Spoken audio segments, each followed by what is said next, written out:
Love you darlings. ನಾನು ನಿಮ್ಮ ಸ್ನೇಹಿತ ಗಿರೀಶ್ ಮಾತಾಡ್ತಾ ಇದ್ದೀನಿ. ಇವತ್ತು UP ಸ್ಟೇಟ್ ತುಂಬಾ ಫಾಸ್ಟ್ ಆಗಿ ಬೆಳೀತಾ ಇದೆ. ಬಿಜೆಪಿ ಅವರು ಅದನ್ನ ತುಂಬಾ ಫೋಕಸ್ ಮಾಡಿ ಬೆಳೆಸ್ತಾ ಇದ್ದಾರೆ. ಯಾಕೆ ಬೆಳೆಸ್ತಾ ಇದ್ದಾರೆ ಇದನ್ನೆಲ್ಲ ತಿಳ್ಕೊಳ್ಳೋಕ್ಕಿಂತ ಮುಂಚೆ ಏನೇನು ಡೆವಲಪ್ಮೆಂಟ್ ಆಗ್ತಿದೆ ಅನ್ನೋದನ್ನ ನಾವು ತಿಳ್ಕೊಂಡ್ ಬರೋಣ. ಮೊದಲನೇದಾಗಿ ರೋಡ್ ಡೆವಲಪ್ಮೆಂಟ್. ಪೂರ್ವಾಂಚಲ್, ಕುಂಡೇಲ್ಖಂಡ್, ಗಂಗಾ ಈ ತರ ಎಕ್ಸ್ಪ್ರೆಸ್ ವೇಗಳನ್ನ ಮಾಡಿದ್ದಾರೆ. ಅರೌಂಡ್ 3000 ಕಿಲೋಮೀಟರ್ಸ್ ರೋಡ್ ನ ಕಂಪ್ಲೀಟ್ ಮಾಡಿದ್ದಾರೆ ಅರೌಂಡ್ 5 to 6 years ಅಲ್ಲಿ. ಸೊ ಇದರಿಂದ ಏನಾಗುತ್ತೆ, ಈಸಿಯಾಗಿ ಕನೆಕ್ಟಿವಿಟಿ ಬೆಳೆಯುತ್ತೆ. ಆಮೇಲೆ ಫಾಸ್ಟ್ ಆಗಿ ಏನೇ ಇದ್ರೂ ಕೂಡ ಫಾಸ್ಟ್ ಆಗಿ ಕನೆಕ್ಟ್ ಆಗುತ್ತೆ. ಸೊ ಇದರಿಂದ ಏನಾಗುತ್ತೆ, ಇಂಪೋರ್ಟ್ಸ್ ಎಕ್ಸ್ಪೋರ್ಟ್ಸ್ ಈ ತರದ್ದು ತುಂಬಾ ಡ್ರಾಸ್ಟಿಕಲಿ ಬೆಳವಣಿಗೆ ಆಗುತ್ತೆ. ಸೊ ಇದರಿಂದ ಈ ಎಕ್ಸ್ಪ್ರೆಸ್ ಹೈವೇ ಇಂದ ಟೈಮ್ ಸೇವ್ ಆಗುತ್ತೆ, ಫ್ಯೂಲ್ ಸೇವ್ ಆಗುತ್ತೆ. ಫ್ಯೂಲ್ ಸೇವ್ ಆದ್ರೆ ನಾವು ಇಂಪೋರ್ಟ್ ಮಾಡ್ಕೊಳ್ಳೋ ಅಂತ ಅಂದ್ರೆ ಅರಬ್ ಕಂಟ್ರೀಸ್ ಇಂದ ನಾವು ಕ್ರೂಡ್ ಆಯಿಲ್ ನ ಇಂಪೋರ್ಟ್ ಮಾಡ್ಕೊಳ್ತೀವಿ. ಅದರಲ್ಲಿ ಕನ್ಸಂಪ್ಷನ್ ತುಂಬಾ ಕಮ್ಮಿ ಆಗುತ್ತೆ. ಇದರಿಂದ ಕೋಟ್ಯಾಂತರ ರೂಪಾಯಿ ನಮ್ಮ ದೇಶಕ್ಕೆ ಲಾಭ ಆಗುತ್ತೆ. ಈ ಒಂದು ಎಕ್ಸ್ಪ್ರೆಸ್ ಹೈವೇ ಇಂದ ವೆಜಿಟೇಬಲ್ಸ್, ಫ್ರೂಟ್ಸ್, ಈ ಮಿಲ್ಕ್ ಈ ತರ ಪ್ರಾಡಕ್ಟ್ಸ್ ಎಲ್ಲ ಬೇಗ ಹೋಗಿ ತಲುಪುತ್ತೆ. ಅಂದ್ರೆ ಒಂದು ವಾರ ಅಥವಾ 15 ದಿವಸ ಇನ್ನ ಟೈಮ್ ಸಿಗುತ್ತೆ. ಅದು ಹಾಳಾಗೋದು ಅಂದ್ರೆ ಡ್ಯೂರಬಿಲಿಟಿ ಜಾಸ್ತಿ ಆಗುತ್ತೆ. ಸೊ ಈ ಒಂದು ಎಕ್ಸ್ಪ್ರೆಸ್ ಹೈವೇ ಇಂದ ಅಕ್ಕಪಕ್ಕ ವೇರ್ ಹೌಸ್ಗಳು, ಇಂಡಸ್ಟ್ರೀಸ್, ಹಾಗೆ ಸುಮಾರು ಬಿಸ್ನೆಸ್ ಆಪರ್ಚುನಿಟೀಸ್ ಓಪನ್ ಆಗುತ್ತೆ. ಸೊ ಅಂದ್ರೆ ಜಸ್ಟ್ ಒಂದು ರೋಡ್ ಕನೆಕ್ಟಿವಿಟಿಯಿಂದ ಎಷ್ಟು ಸಾವಿರಾರು ದಾರಿಗಳು, ಬೆಳವಣಿಗೆ ದಾರಿಗಳು ಓಪನ್ ಆಗುತ್ತೆ ಅಂದ್ರೆ ನಿಜವಾಗ್ಲೂ ಅಷ್ಟು ನಮ್ಮ ದೇಶಕ್ಕೆ ಬೆಳವಣಿಗೆ ಕೊಡುತ್ತೆ ಅಂತ ನಾನು ಹೇಳಕ್ ಇಷ್ಟಪಡ್ತೀನಿ. ಒಂದು ದೇಶದ ಬೆಳವಣಿಗೆ ಒಂದು ರೋಡ್ ಡಿಸೈಡ್ ಮಾಡುತ್ತೆ ಅಂದ್ರೆ ನಿಜವಾಗ್ಲೂ ತಪ್ಪಾಗಲ್ಲ ಅಂತ ನಾನು ಹೇಳಕ್ ಇಷ್ಟಪಡ್ತೀನಿ. ಹಾಗೆ ಎರಡನೇದು, UP ಸ್ಟೇಟ್ ಅಲ್ಲಿ 4 ಮಾತ್ರನೇ ಏರ್ಪೋರ್ಟ್ಸ್ ಇದ್ದಿದ್ದು, ಇವತ್ತು 21 ಏರ್ಪೋರ್ಟ್ಸ್ ಇದೆ. ಇಟ್ ಮೀನ್ಸ್ ಏನು ಅಂದ್ರೆ ಯಾವ ತರ ಇದರಿಂದ ಎಷ್ಟು ನಮ್ಮ ದೇಶಕ್ಕೆ ಅಥವಾ ರಾಜ್ಯಕ್ಕೆ ಬೆಳವಣಿಗೆ ಸಿಗುತ್ತೆ ಅಂತ ಹೇಳಿದ್ರೆ, ಡಿಫ್ರೆಂಟ್ ಕಂಟ್ರೀಸ್ ಇಂದ ಇನ್ವೆಸ್ಟರ್ಸ್ ಬರ್ತಾರೆ ಅಲ್ಲಿಗೆ. ಸೊ ಅದರಿಂದ ನಮ್ಮ ದೇಶದ ಬೆಳವಣಿಗೆ ಆಗುತ್ತೆ. ಸೊ ಇನ್ನ ನೋಡೋದಾದ್ರೆ ಈ ಎಲ್ಲಾ ಡಿಸ್ಟ್ರಿಕ್ಟ್ಸ್ ಅಲ್ಲೂ ಕೂಡ ಇಂಡಸ್ಟ್ರೀಸ್ ಮಾಡಿದ್ದಾರೆ.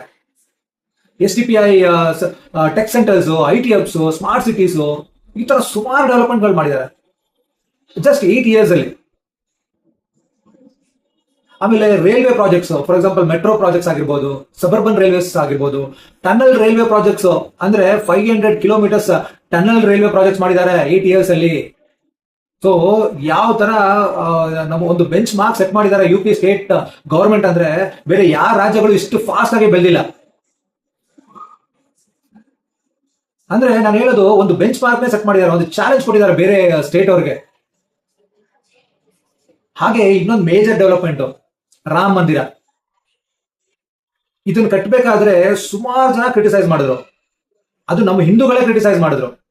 ಈ ಪ್ರಾಜೆಕ್ಟ್ ಮಾಡೋ ಬದಲು ಬೇರೆ ಡೆವಲಪ್ಮೆಂಟ್ ಎಲ್ಲ ಮಾಡ್ಬೋದಾಗಿತ್ತು, ಇದು ವೇಸ್ಟ್ ಪ್ರಾಜೆಕ್ಟ್ ಅನ್ನೋ ತರ ಎಲ್ಲ ಕ್ರಿಟಿಸೈಸ್ ಮಾಡಿದ್ರು. ಇವತ್ತು ಆ ಒಂದು ಪ್ರಾಜೆಕ್ಟ್ ಇಂದ ಅಂದ್ರೆ ರಾಮ ಮಂದಿರ ಕಟ್ಟಿದ್ರಿಂದ ಆ ಒಂದು UP ಟೂರಿಸಂ ಪ್ಲೇಸ್ ಆಗಿ ಕನ್ವರ್ಟ್ ಆಗಿದೆ. ದೊಡ್ಡ ಬಿಸ್ನೆಸ್ ಹಬ್ಬೆ ಆಗಿದೆ. ಎಷ್ಟೋ ಲಕ್ಷ ಜನಕ್ಕೆ ಕೆಲಸ ಸಿಕ್ಕಿದೆ. ಎಷ್ಟೋ ಕೋಟಿ ರೆವಿನ್ಯೂ ಬರ್ತಾ ಇದೆ ವರ್ಷಕ್ಕೆ. ಯಾರ್ಯಾರು ಕ್ರಿಟಿಸೈಸ್ ಮಾಡ್ತಿದ್ರು ಅವ್ರಿಗೆಲ್ಲ ತಕ್ಕ ಉತ್ತರ ಸಿಕ್ತು ಅಂತ ನಾನು ಹೇಳಕ್ ಇಷ್ಟಪಡ್ತೀನಿ. ಹಾಗೆ UP ಗೂಂಡಾ ರಾಜ್ ಆಗಿತ್ತು. ಅದನ್ನ ಸರ್ಕಾರ ನಡೆಸ್ತಾ ಇರಲಿಲ್ಲ, ಗೂಂಡಾಗಳು ನಡೆಸ್ತಾ ಇದ್ರು. ಈ ಕಾಂಗ್ರೆಸ್ ಅವರು, ಸಮಾಜವಾದಿ ಪಾರ್ಟಿ ಅವರೆಲ್ಲ ಸೇರ್ಕೊಂಡು ಗೂಂಡಾಗಳನ್ನೆಲ್ಲ MLA MP ಮಾಡಿ UP ಸ್ಟೇಟ್ ಬೆಳೀತಾ ಇರೋದಕ್ಕೆ ಕಾರಣ ಆಗಿದ್ರು ಅವರೆಲ್ಲ. ಇವತ್ತು ಯಾವ ರೀತಿ ಬೆಳೀತಾ ಇದೆ ಅಂದ್ರೆ ಇನ್ನೊಂದು 5 years ಅಲ್ಲಿ UP ಸ್ಟೇಟ್ ನಂಬರ್ 1 ಸ್ಟೇಟ್ ಆಗಿರುತ್ತೆ, GDP ಸ್ಟೇಟ್ ಆಗಿ ಬೆಳೆದಿರುತ್ತೆ. ದೇಶಕ್ಕೆ ನಂಬರ್ 1 GDP ಸ್ಟೇಟ್ ಆಗುತ್ತೆ ಅಂತ ನಾನು ಹೇಳಕ್ ಇಷ್ಟಪಡ್ತೀನಿ. ಹಾಗೆ ಹಳ್ಳಿಗೂ ನೀರು ತಲುಪಿದೆ, ಹಳ್ಳಿಗೂ ಕರೆಂಟ್ 24 hours ಇದೆ. ಅಂದ್ರೆ ಇದೆಲ್ಲ ಹೇಗ್ ಸಾಧ್ಯ ಆಯ್ತು ಅಂದ್ರೆ ಅಲ್ಲಿ ಆಡಳಿತ ಮಾಡ್ತಾ ಇರುವಂತ ವ್ಯಕ್ತಿ, ಆ ವ್ಯಕ್ತಿಗೆ ಹಣದಾಸೆ ಇಲ್ಲ, ಅಧಿಕಾರದಾಸೆ ಇಲ್ಲ. ಅವರೇ ಯೋಗಿ ಆದಿತ್ಯನಾಥ್ CM, ಆ UP ಸ್ಟೇಟ್ ನ CM 2017ರಲ್ಲಿ ಬರ್ತಾರೆ. ಆ ಬಂದ ಮೇಲೆ ಇಷ್ಟೊಂದೆಲ್ಲ ಡೆವಲಪ್ಮೆಂಟ್ ಮಾಡಿದ್ದಾರೆ. ಅಂದ್ರೆ ನಾನು ಹೇಳೋದು, ಯಾರಿಗೆ ಹಣದಾಸೆ ಅಥವಾ ಅಧಿಕಾರದಾಸೆ ಇರಲ್ಲ, ಆ ಒಂದು ರಾಜ್ಯ, ಆ ಒಂದು ದೇಶ ನಿಜವಾಗ್ಲೂ ನಂಬರ್ 1 ರಾಜ್ಯ ಅಥವಾ ನಂಬರ್ 1 ಕಂಟ್ರಿ ಆಗೋದಕ್ಕೆ ಡೌಟೇ ಇಲ್ಲ ಅಂತ ನಾನು ಹೇಳಕ್ ಇಷ್ಟಪಡ್ತೀನಿ. ನಾನು ಈ ಒಂದು ವಿಡಿಯೋ ಮುಖಾಂತರ ನಾನು ಒಂದು ಮಾತನ್ನ ಹೇಳಕ್ ಇಷ್ಟಪಡ್ತೀನಿ. ಪ್ರತಿಯೊಂದು ರಾಜ್ಯಕ್ಕೂ ಯೋಗಿ ಆದಿತ್ಯನಾಥ್ ಅವರಂತ CM ಸಿಗ್ಬೇಕು.